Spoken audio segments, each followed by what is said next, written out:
Hey everyone, are Chase credit cards getting worse? What made Chase cards tolerable was their low or $0 annual fees, such as the Chase Freedom cards, where you could use them for pretty good everyday spend. And of course, for the business cards, we could churn the bonuses and get points off referrals from player 2. But in 2025, things have changed. And for me, for the worse, as they're nerfing things such as the bonuses for the Chase Ink cards, and of course huge increases to their annual fees to their credit cards, such as the Chase Sapphire Reserve. Chase cards are definitely getting worse, am I right? The increase in annual fees by the Chase credit cards is inevitable, but it's the way they're doing it. It is getting worse for the Chase credit cards because it's mimicking that Amex coupon book strategy, and whether you love that strategy or not, you definitely don't want another credit card issuer following suit.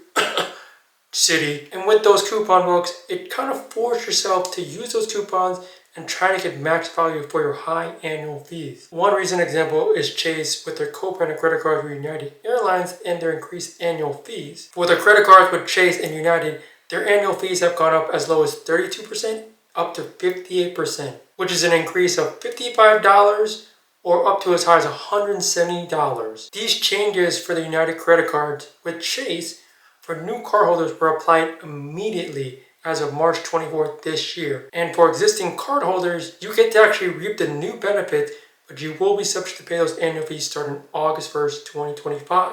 Here are some of the changes for the new revamped United credit cards from Chase, whether you want them or not. For the United Explorer card, you get $60 in credit for rideshare activity. And guess what? It's split into monthly credits of $5. I mean, what a lousy $5 monthly statement credit from United. What can you do with $5? The United Quest cards have perks such as $80 annually on rental car credits, from Avis or Budget, $80, but it's split into biannual credits of $40.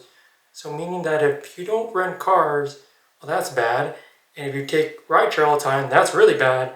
And the fact that it's very restricted to 2 companies is also very bad. So not great, especially when you're increasing the annual fees of these United credit cards. With the United Club card, the annual fee goes up to $695. And while the page will advertise from Chase that you can get up to $900 in value with credits from such as Chase's new FHR credit, a JSX credit, and some rental perks. And of course, I just mentioned JSX. In fact, I didn't even know what that was until I looked it up and found out that it is private chartered flights, which, if you fly on the West Coast or you fly from the East to West Coast, it's actually not terrible.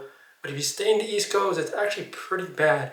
And the fact that they're private charter flights, $200 credit annually is not great because we know these flights are not cheap. While I like a little bit of luxury, I'm not willing to overspend. But on the point of luxury, how about the new revamped Chase Sapphire Reserve and their huge, once again, annual fee increase? The changes for the Chase Sapphire Reserve went into effect June 23rd, 2025 for new cardholders, and existing cardholders have until October to reap the benefits and decide if they want to pay the annual fee along with the new perks, which I'll talk about in just a minute. As the annual increase for the Chase Sapphire Reserve goes from $550 to $795, which is a $245 increase or 45% increase. Of course, the annual fee now for the Chase Sapphire Reserve is $100 more than the Amex Platinum, and the authorized user fee of this card has gone up from $75 to $195.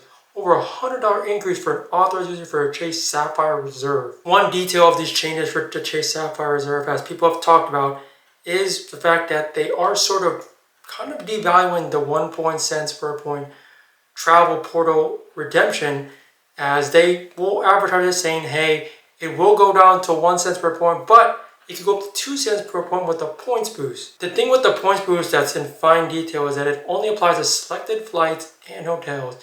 But if you select the wrong one, wrong time, it will go down to 1 cent per point. And for a card as these, for that high of an annual fee to get 1 cent per point redemption, I think is pretty lousy in my opinion. In fact, think about it, there are so many cheaper alternatives where you can redeem your points at 1 cent per point and pay such a low annual fee compared to the Chase Sapphire Reserve. As I mentioned, Chase cards are getting worse because they're following the Amex coupon book strategy, and for the Chase Sapphire Reserve, it's the same as well, as you get perks such as $500 annual credit for the Chase The Edit program, which is their hotel program, but it's broken up at $250 biannually. You also get $300 annually, and it's the Chase The Tables program, restaurant program, sounds similar to maybe the Resi program from Amex, and that's split $150 biannually as well. You get $300 in statement credit for StubHub, and it's broken at $150 biannually. You get up to $250 of Apple and TV movie subscriptions, which is okay, and up to $120 of Peloton membership credits, $10 per month, whoop-de-doo. And well, I'll talk about what I think about that in a second. And you do get complimentary IHG Rewards Platinum status till 2027, which is pretty good as well. Overall, I can see the hotel and restaurant credit could be used as it's basically copying Amex's Resi and FHR program. The step-up credit is kind of a hit or miss in my opinion, because if you don't do live entertainment or being forced to, then you could be overpaying. In my opinion, it's pretty exclusive to people who like to use live entertainment for those credits. And for some reason, I think Peloton is similar to Equinox, as I'm not sure a lot of people will be using the park of Peloton. Maybe I'm wrong.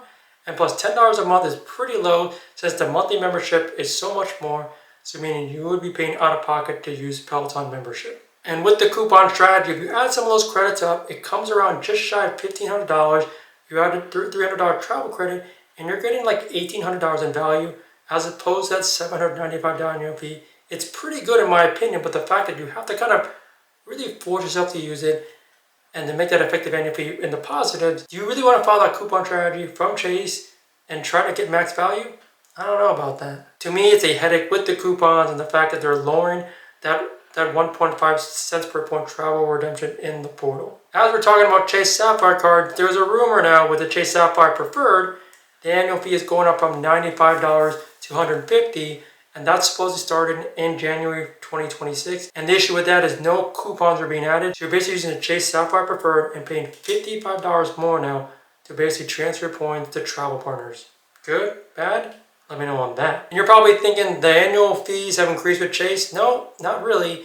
For their co-brand relationship with Southwest, it has also gone up as recently as last month, I believe. As the annual fees for the Southwest cards from Chase have gone up from 43% to 50% this time, with increases as low as $30 up to $100 in annual fees. In regard for Chase and Southwest, the annual fees for those cards have not gone up in over a decade. So pretty crazy.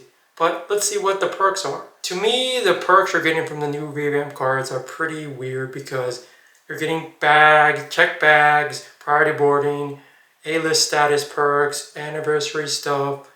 I mean, you're getting global entry stuff, which is nice. But to me, it's just strange, because the thing about Southwest for years, and I've flown them a couple of times, is that I just find it annoying, because if you think about it, these perks from Chase, especially Southwest really, the seating, the boarding, all that stuff was free up until 2025, and now I gotta pay for it. I just don't like it, especially being a card with Chase and Southwest. One thing Chase has been nerfing, and why I think it's just getting worse, is because of the Chase Inc. business cards I have here, as it was such a lucrative time where you could, like I said, get these bonuses, bounce off with P2, get referral bonuses, and turn the bonuses and get a lot of Chase points in a short amount of time. But guess what?